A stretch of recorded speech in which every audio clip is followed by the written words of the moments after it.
Hello everyone! We are going through the Bible to find the importance of Christmas. Today's block is a picture of a letter. You remember God's prophet Elijah? Well, he wasn't the only one that God sent to give messages to his people. God sent prophet after prophet after prophet, and they were all different. Some were poor, some were rich, some were old, some were young.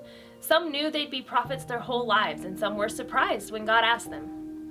One prophet was named Jeremiah, and he got an interesting nickname, the Weeping Prophet.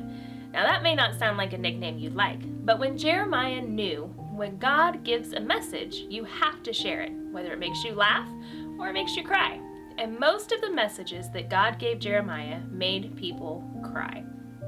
Jeremiah warned them that if they kept on pushing God away, he would actually leave them. And Jeremiah warned that if they kept ignoring God, God might start ignoring them. So when Jeremiah warned them that if they didn't listen to God, God would send them far away from home, and with every message, Jeremiah cried. God didn't want to be separated from his people. He didn't want to be sent away. But he also knew that if he didn't do something, his people would never come back to him.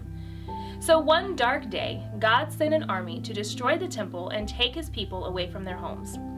The poor, the rich, the young, the old, and even the king, and Jeremiah.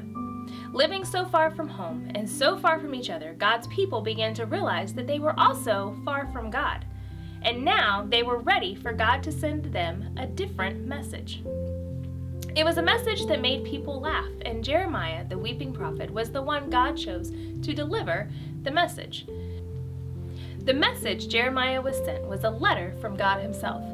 The bad news was that we were going to remain where they were for a very long time, and to go ahead and start building houses and prepare to stay there. However, the good news was that God would use them to help others know God too.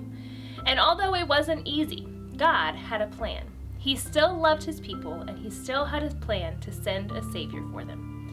Jeremiah might have been the weeping prophet, but he knew one thing: God was with him. Even when it was hard, even when he was crying, even when the people stopped listening to him, and even when the temple got destroyed, God was with Jeremiah. So the picture of the letter reminds us of the letter that God gave Jeremiah for the people, and how God took care of them and they turned back to him. So tomorrow we are going to talk about a man who prayed to God even when it was against what the king had said. See you tomorrow.